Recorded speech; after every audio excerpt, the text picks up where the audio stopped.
താമരശ്ശേരിയിലെ വിവാദ fresh cut അറവ് മാലിന്യ കേന്ദ്രം തുറന്ന് പ്രവർത്തിപ്പിക്കാൻ ഹൈക്കോടതിയുടെ അനുമതി. ഫാക്ടറിക്ക് സംരക്ഷണം നൽകാൻ പോലീസിന് കോടതി നിർദ്ദേശം നൽകി. പ്ലാന്റ് പ്രവർത്തിക്കുന്ന സമയം സംബന്ധിച്ച് വീണ്ടും പരിശോധന നടത്തണമെന്ന് മലിനീകരണ നിയന്ത്രണ ബോർഡിനോടും കോടതി നിർദ്ദേശിച്ചു. പരിശോധനയ്ക്ക് ശേഷം ഈ മാസം 20-ന് മുമ്പ് റിപ്പോർട്ട് സമർപ്പിക്കാൻ കോടതി നിർദ്ദേശിച്ചു. വിവരങ്ങളുമായി മുബാറക്ക് അവിടെ നിന്ന് ചേർന്നു. മുബാറക്ക്, അതൊരു പ്രാദേശികമായിട്ട് ആ പ്രദേശത്തെ വിഷയം മാത്രമല്ല, ഇപ്പോൾ സംസ്ഥാനത്ത് ആകെ ചർച്ചയായൊരു വിഷയമായിട്ട് ഉയർന്നിരുന്നു.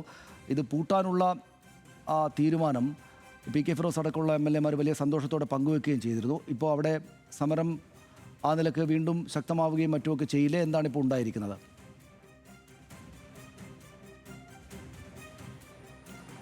തീർച്ചയായിട്ടും സരീഷ് പറഞ്ഞതുപോലെ, അതായത് അവിടുത്തെ സമരസമിതിയും അതുപോലെ പ്രദേശവാസികളും ഏറെ പ്രതീക്ഷയോടെ കാത്തിരുന്നൊരു വിധിയായിരുന്നു ഇത്. ഈ പ്ലാന്റ് അടച്ചുപൂട്ടുന്നതിലേക്ക് അല്ലെങ്കിൽ മറ്റൊരിടത്തേക്ക് മാറ്റി സ്ഥാപിക്കുന്നതിലേക്കെല്ലാം തീരുമാനങ്ങൾ ഉണ്ടാകും എന്നുള്ള പ്രതീക്ഷയായിരുന്നു പ്രദേശവാസികൾക്കും സമരസമിതിക്കും ഉണ്ടായിരുന്നത്. എന്നാൽ ഇവർക്ക് ഏറ്റവും തിരിച്ചടി ആയിട്ടുള്ള ഒരു വിധിയാണ് ഇപ്പോൾ ഹൈക്കോടതിയുടെ ഭാഗത്ത് നിന്ന് ഉണ്ടാകുന്നത് എന്നുള്ളതാണ്.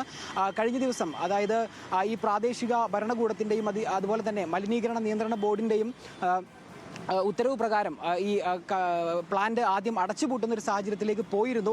തുടർന്ന് ഈ പ്ലാന്റ് ഉടമകൾ ഹൈക്കോടതിയെ സമീപിച്ചതോട് കൂടിയിട്ടാണ് ഈ സ്റ്റോപ്പ് മെമ്മോ പിൻവലിച്ച് അത് തുടർ പ്രവർത്തനങ്ങൾക്കുള്ള നടപടികൾ ആദ്യം നൽകിയിരുന്നത്.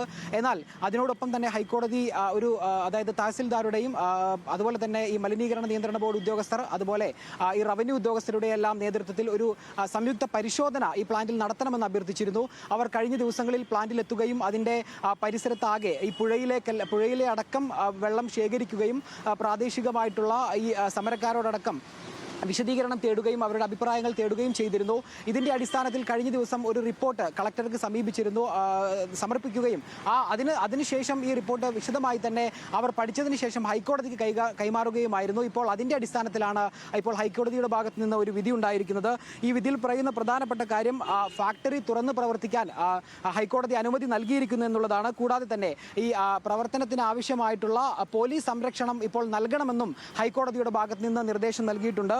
കൂടാതെ ഹൈക്കോടതി നിർദ്ദേശിച്ചിരിക്കുന്ന മറ്റൊരു കാര്യമെന്ന് പറയുന്നത്, ഈ പ്രവർത്തനം തുടങ്ങിയ ശേഷം ഇതിൻ്റെ ഭാഗത്ത് നിന്ന്, അതായത് ഇനി എന്തെങ്കിലും വീഴ്ചകൾ വരുന്നുണ്ടോ അല്ലെങ്കിൽ തുടർ പരിശോധനകൾ അതിൻ്റെ ഭാഗമായി ഉണ്ടാകണമെന്നുള്ള നിർദ്ദേശമാണ് ഇപ്പോൾ ഹൈക്കോടതി വച്ചിരിക്കുന്നത് എന്നുള്ളതാണ്. എന്തായാലും ഈ സമരക്കാർക്കും സമരസമിതിക്കും തന്നെ വലിയൊരു തിരിച്ചടി ഉണ്ടാകുന്ന ഒരു വിധിയാണ് ഉണ്ടായിട്ടുള്ളത്.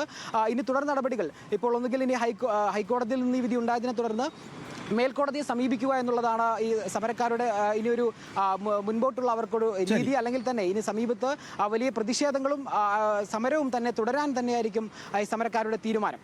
സനീഷ്, നന്ദി മുബാറക്ക് വിവരങ്ങൾക്ക്. എന്തായാലും ഇത് നിയമപരമായിട്ടുള്ള പോരാട്ടം ആ വഴിക്കും സമരം ആ വഴിക്കും തുടരാൻ തന്നെയാണ് സാധ്യത എന്ന് വേണം കാണാൻ.